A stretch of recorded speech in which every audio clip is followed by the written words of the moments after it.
खाली एक लाइन में बोलना है कि भाई मुख्यमंत्री की शपथ लेंगे। इसलिए आपसे पूछता हूं कि हम लोग तो बोल ही रहे हैं, आप जो फूट डालने का मंथरा वाला काम करेंगी, ये नहीं चलने वाला है।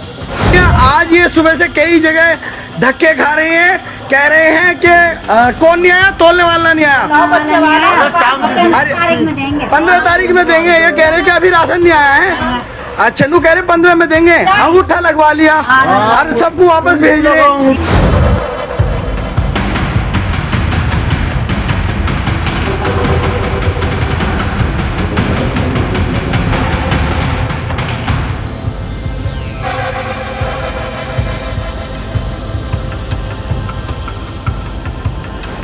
बिहार में जीत कैसे तो कैसे हाथ आ गई, लेकिन अब मुख्यमंत्री की कुर्सी को लेकर बड़ा बवाल मचा हुआ है। ऐसा कहा जा रहा है कि नीतीश पर्ची वाले मुख्यमंत्री हो सकते हैं क्या। 2.5 साल के फॉर्मूले की भी बातचीत चल रही है, लेकिन जनसुराज के दावे अपने अलग है। जनसुराज का पूरे चुनाव को लेकर जो दावा हो रहा है, वो पैसों का दावा अपने आप में बड़ा सवाल उठा रहा है। साथ ही साथ हम बात करेंगे किस तरीके से चुनाव आयोग डरा हुआ है। जब भी कोई प्रवक्ता बोल रहा है तो उसके खिलाफ कार्रवाई करने की बात भी कही जा रही है। तमाम तरह की चीजें निकल कर आ रही हैं। नीतीश कुमार पूरी तरीके से फंसे हुए हैं। नीतीश कुमार ऐसा लग रहा है कि उनके दिमाग में चल रहा है किस गठबंधन के साथ आकर मैं पीछे जा रहा हूं, क्योंकि भारतीय जनता पार्टी जिस गठबंधन के साथ जुड़ती है उसका क्या हाल होता है, यह महाराष्ट्र से अच्छा कौन समझ सकता है। महाराष्ट्र में एकनाथ शिंदे के साथ क्या हुआ था, यह सबने देखा है। तो आज इसी पर चर्चा करेंगे, कैसे फंस गए हैं नीतीश कुमार, और साथ ही साथ हम बताएंगे किस तरीके से चुनाव आयोग और भारतीय जनता पार्टी ने मिलकर पूरे चुनाव कैसे प्रभावित किया, किस तरीके से पैसों का बंदरबाट हुआ, जनसुराज के जो बड़े आरोप है वो क्या है। साथ ही साथ चित्रा त्रिपाठी के उस वीडियो की भी चर्चा करेंगे जिसमें उनको अलग तरीके से जब ट्रोल किया जा रहा है तो खींच काट रही हैं, मतलब हंस रही हैं। इस तरीके से अपने ऊपर टिप्पणी पर कौन हंसता है, ये गोदी मीडिया ही कर सकते हैं, गोदी एंकर्स ही कर सकते हैं, इसके अलावा कोई नहीं। नमस्कार, आपके साथ मैं हूं आदित्य कुमार और आप देख रहे हैं the live TV. The live TV, सच सबसे आगे। सबसे पहली खबर, जिस बात की चर्चा जोरों से हो रही है कि नीतीश कुमार की पार्टी तो दूसरे नंबर पर आ गई, सिंगल लार्जेस्ट पार्टी बनकर भारतीय जनता पार्टी उभरी है। अब मुख्यमंत्री को लेकर, मुख्यमंत्री सीट को लेकर पसोपेश की स्थिति बिहार में दिखाई दे रही है। सबसे बड़ी बात तो यह हो रही है कि क्या नीतीश कुमार को साइड करना चाहती बीजेपी। यह भी चर्चा खूब जोरों से है कि नीतीश कुमार को साइड करके भारतीय जनता पार्टी अपना मुख्यमंत्री बनाना चाहती है, क्योंकि वो सिंगल लार्जेस्ट पार्टी के तौर पर उभरी है। ऐसी चर्चाएं भी जोरों से चल रही हैं, क्योंकि एकनाथ शिंदे के हाल के बाद हर जगह यह चर्चा का विषय बना हुआ है कि जल्दी जेडीयू को समाप्त करने की पूरी रणनीति पर भारतीय जनता पार्टी काम कर रही है। फिलहाल तमाम तरीके के दावे हो रहे हैं, और पर्ची वाला सीएम क्यों कहा जा रहा है नीतीश कुमार को, इस पर भी चर्चा करेंगे। एक पोस्ट एक्स पर खूब वायरल हो रहा है और उसकी चर्चा केपी मलिक ने लिखा है। पहली हेडलाइन ही लिखी है कि भाजपा नीतीश तनाव के बीच सत्ता के फॉर्मूले में पर्ची वाले सीएम।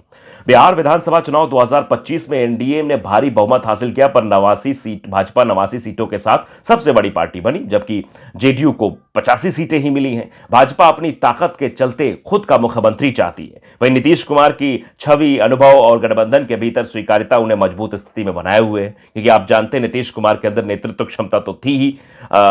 वहीं नीतीश कुमार 2.5 साल के फॉर्मूले की भी चर्चा जरूर हो रही है, लेकिन कोई आधिकारिक घोषणा, सहमति नहीं हो पाई है। अब सवाल यह है कि क्या नीतीश कुमार पद छोड़ेंगे। सूत्रों के मुताबिक यह भी खबर सामने आ रही है कि अपने सीएम का दावा करते हुए नीतीश कुमार पर दबाव बना रही है बीजेपी, लेकिन नीतीश अभी झुकने के मूड में बिल्कुल भी दिखाई नहीं दे रहे हैं।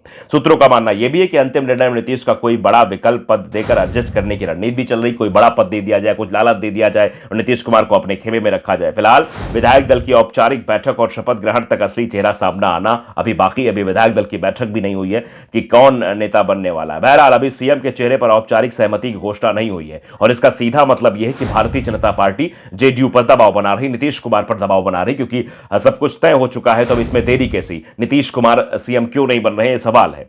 ना ही 2.5 साल के फॉर्मूले की पुष्टि है। सारा दारोमदार भाजपा के फैसले और जेडीयू के स्टैंड पर है। फिर कहता हूं कि भाजपा का बड़ा दल जरूर है, मगर नीतीश कुमार का जनाधार और सामाजिक समीकरण अब भी निर्णायक है। अगर गठबंधन की एकता बनी रही तो शायद नीतीश ही मुख्यमंत्री बनेंगे। लेकिन सवाल यही है कि इतना विलंब क्यों, और विलंब शायद इसलिए है कि भारतीय जनता पार्टी जेडीयू पर पूरी तरीके से दबाव बना रही है कि क्योंकि single largest party Bharatiya Janata party है, तो भारतीय जनता पार्टी का सीएम होना चाहिए।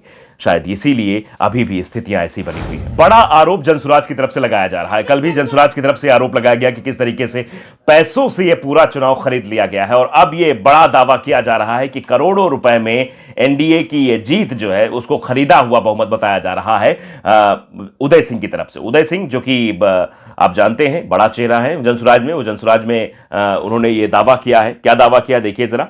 वर्ल्ड बैंक के 14,000 करोड़ से एनडीए ने इस जीत को खरीदा है, यह खरीदा हुआ बहुमत है। उन्होंने दावा किया कि 40,000 करोड़ रुपए खर्च कर वोट खरीदे गए और विश्व बैंक की परियोजना राशि का भी इस्तेमाल हुआ। उदय सिंह ने साफ किया कि जनसुराज विधानसभा ना सही लेकिन सड़क पर एक मजबूत विपक्ष की भूमिका निभाता रहेगा, यह बात भी उन्होंने कही और यह खरीदा हुआ बहुमत बताया। यानी आप समझिए किस तरीके का पैसों का इस्तेमाल इस पूरे चुनाव में हुआ, और यह खरीदा हुआ बहुमत कहना यह बताता है कि चुनाव को कैसे प्रभावित किया गया और चुनाव आयोग की भूमिका इसमें क्या रही, वो संदिग्ध रही। वो उस पर लगातार सवाल उठ रहे कि चुनाव आयोग आखिरकार क्या कर रहा है, और चुनाव आयोग पर कोई सवाल पूछ रहा है, कोई सवाल उठा रहा है तो उसके ऊपर ये सवाल खड़े कर दिए जा रहे हैं। आप देखिए जरा, चीफ इलेक्शन ऑफिसर ने इलेक्टोरल ऑफिस की तरफ से एक एक्स पर जो उनका आधिकारिक हैंडल है उससे धमकी भरा लहजा भी इस्तेमाल किया जा रहा है सुप्रिया सुनेत के लिए। सुप्रिया सुनेत जो कि कांग्रेस की प्रवक्ता हैं, उन्होंने बाकायदे लिखा कि पपीते का पत्ता बिहार में वोट चोरी इक्वल टू ये बराबर करके उन्होंने एक पोस्ट डाला है, और उस पोस्ट को लेकर धमकी भरे लहजे में क्या कहा जा रहा है कि कृपया वीडियो में उल्लेखित मतदाता का नाम, ईपीआईसी नंबर, बूथ नंबर और विधानसभा संख्या उपलब्ध कराई जाए ताकि जांच कर नियमानुसार कार्रवाई की जा सके। बिना किसी तथ्यात्मक जानकारी के उक्त दावा पुष्टि नहीं होता है। किसी भी तरह की फेक न्यूज फैलाने पर यथोचित कानूनी कार्रवाई भी की जाएगी, ऐसा भी किया जा रहा है। तो आप समझ लीजिए कि यथोचित कार्रवाई की जो बात है वो धमकी के लहजे में इस्तेमाल किया जा रहा है। चुनाव आयोग पर सैकड़ों सवाल खड़े हो रहे हैं। लोग पूछ रहे हैं कि आखिरकार बिहार का चुनाव तो ये नहीं बता रहा था, लेकिन ये हुआ कैसे, इतनी बड़ी संख्या में जीत, इसके पीछे का कारण क्या है, क्यों चुनाव आयोग इस तरीके से सत्ता के अधीन चलता हुआ नजर आ रहा है, ये सवाल आम जनमानस पूछ रहा था। अब देखिए, इस पर कृष्णाकांत ने भी लिखा है कि कांग्रेस की प्रवक्ता सुप्रिया सुनेत को चुनाव आयोग कार्रवाई की धमकी दे रहा है। रिपोर्टर्स कलेक्टिव, अजीत अंजुम और ऐसे तमाम मीडिया संस्थानों और पत्रकारों ने बिहार के चुनाव आयोग के कुकर्मों की पोल खोली है। सारी रिपोर्ट सार्वजनिक है। कितने लोगों पर अभी तक कार्रवाई हुई, नेता विपक्ष ने खुले आरोप लगाए, जवाब तक नहीं दिया। 1 करोड़ से ऊपर संदिग्ध पते, 65 लाख नाम काटे, 20 लाख नाम जुड़े, वोटिंग के बाद 3 लाख नाम बढ़े, बल्क वोटर, फर्जी पते, वोटर का फर्जी नाम, फर्जी बाप का नाम, चुनाव के बीच 10-10 हजार रुपए बांटे गए। इन सब कुकृत्यों का कर्ता धर्ता कौन है?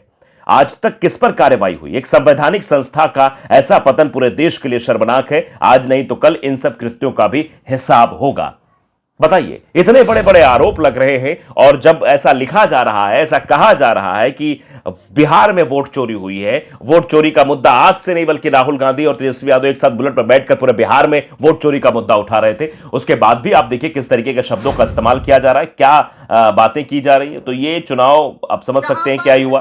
और गोदी मीडिया क्या है वो तो अलग ही करेगी। गिरिराज सिंह ने चित्रा त्रिपाठी को मंथरा कह दिया और चित्रा त्रिपाठी खिलखिलाकर हंसने लगी। जरा ये वीडियो पहले आप देखिए। खाली एक लाइन में बोलना है कि भाई मुख्यमंत्री की शपथ लेंगे। इसलिए आपसे पूछता हूं कि हम लोग तो बोल ही रहे हैं, आप जो फूट डालने का मंथरा वाला काम करेंगी, ये नहीं चलने वाला है। सुन रहे हैं, मंथरा शब्द का इस्तेमाल चित्रा त्रिपाठी के लिए किया गया, लेकिन चित्रा त्रिपाठी खिलखिलाकर हंसने लगी। अगर शायद विपक्ष का कोई नेता इस तरीके की बातें करता तो चित्रा त्रिपाठी की बॉडी लैंग्वेज कुछ और होती, चित्रा त्रिपाठी जी गुस्सा हो जाती और भड़क जाती। लेकिन चूंकि सत्ता पक्ष का एक मंत्री गिरिराज सिंह वो बोल रहे हैं तो उनको दिक्कत कुछ नहीं है। वो उस पर मंथरा शब्द को स्वीकार करते हुए बस मुस्कुरा रही हैं, हंस रही हैं। ये है गोदी पत्रकारिता। इससे आप अंदाजा लगा सकते हैं चित्रा त्रिपाठी के बारे में। तो ये विशाल ज्योति देव ने भी लिखा कि यही बात किसी विपक्ष ने बोली होती तो चित्रा त्रिपाठी आसमान सर पर उठा लेती और बवाल करना शुरू कर देती। ये स्थिति है, आप समझ सकते हैं। देखिए, लुटियंस मीडिया ने एक वीडियो शेयर किया है जिसमें पुष्पम प्रिया चौधरी हैं, जिन्होंने बताया था कि उनकी मां का वोट भी उन्हें नहीं मिला। उनसे बात की है पत्रकार ने। उन्होंने कहा कि दरभंगा किसी भी बूथ पर आज बैलेट पेपर चुनाव करा ले, यदि उसका वोट ईवीएम पर आए, वोट के बराबर रहा, निकट भी रहा, तो मैं राजनीति छोड़ दूंगी। इतना बड़ा दावा पुष्पम प्रिया द्वारा किया गया है। आप समझ सकते हैं कि ये अपने आप में बड़ा दावा है और ये बता रही हैं, वो बाकायदे कैमरे के सामने खुलकर आकर बोल रही हैं, तो इसका मतलब है कुछ ना कुछ तो जरूर हुआ है। देखिए एक वीडियो भी सामने आ रहा है। और हमारे भाई आशीष रस्तोगी जी की ये एजेंसी है, लेकिन हमारी ये आंटी है माँ समान है, इन्होंने कल अंगूठा लगा दिया था मशीन में, इन्हें राशन नहीं दिया। आज ये सुबह से कई जगह धक्के खा रहे हैं, कह रहे हैं कि कौन नहीं आया, तोलने वाला नहीं आया। 15 तारीख में देंगे, ये कह रहे हैं कि अभी राशन नहीं आया है। अच्छा नु कह रहे 15 में देंगे, अंगूठा लगवा लिया और सबको वापस भेज रहे। ये अमजद ने मेरठ में पहले अंगूठा लगवाते हो फिर बोल दिया कि राशन नहीं है, कैसा व्यवहार है गरीबों के साथ।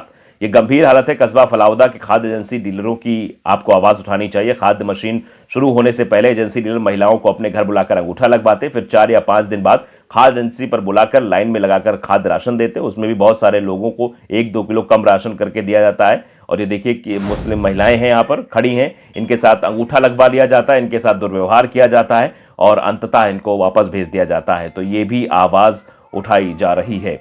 अगली खबर देखिए, अरुणाचल प्रदेश में मस्जिद को लेकर स्थानीय लोगों का विरोध प्रदर्शन। मेरा एक सवाल है कि आप सड़क पर नमाज पढ़ने का विरोध करते हैं, आप मस्जिद निर्माण नहीं होने देना चाहते, फिर मुस्लिम नमाज कहां पढ़ेगा, ये सवाल है। आप देख सकते हैं कि ये मुस्लिम समाज के लोग हैं जो पहले तो इन्हें सड़क पर नमाज नहीं पढ़ने दिया जा रहा है, फिर मस्जिद को लेकर विरोध किया जा रहा है, मस्जिद बनने नहीं दी जा रही है। तो ये सवाल पूछा जा रहा है मुस्लिम समाज के लोगों द्वारा कि आखिरकार वो नमाज पढ़े तो कहां पढ़ें। अब देखिए एक एक करके बीजेपी के मुख्यमंत्री हिंदू राष्ट्र की यात्रा निकाला, जबकि यह देश आप जानते हैं कि देश सभी धर्मों का सम्मान करता है, धर्मनिरपेक्ष देश है। वहां ऐसी तस्वीर, मुख्यमंत्री भी देखिए शामिल हुए हैं। अंबेडकर और संविधान के खिलाफ साजिश की तैयारी का हिस्सा यूपी 2027 का चुनाव हिंदू राष्ट्र के मुद्दे पर होगा, ये बिल्कुल साफ दिखाई दे रहा है। इसी चुनाव को करने के लिए ये पूरी रणनीति बनाई जा रही है और इसीलिए ये यात्रा दिल्ली से वृंदावन तक निकाली जा रही है। इस यात्रा का सीधा सीधा मतलब यही है। अब देखिए जरा, पालघर साधु हत्याकांड में आरोप में बीजेपी जिस कैलाश चौधरी पर आरोप लगा रही थी, आज उसे भाजपा में शामिल करा लिया गया। भाजपा जो अपने आप को वॉशिंग मशीन कहती है, उसी वॉशिंग मशीन की यह तस्वीर है कि यहाँ आ जाओ, सब कुछ ठीक हो जाएगा, सब क्लीन हो जाओगे, क्लीन चिट हो जाओगे, कितनी भी तुम्हारे पर हत्या का मामला हो, कुछ भी मामला हो, तुम बस भारतीय जनता पार्टी ज्वाइन कर लो, बाकी काम भारतीय जनता पार्टी कर देगी। तो ये भारतीय जनता पार्टी है। फिलहाल नीतीश कुमार पूरी तरीके से फंसे हुए, नीतीश कुमार की समझ में नहीं आ रहा वो करे तो करे क्या। भारतीय जनता पार्टी ने पूरी तरह उन्हें फंसा दिया। आपकी इस पर क्या राय है, हमें जरूर बताइए। नमस्कार। द लाइव टीवी, सच सबसे आगे।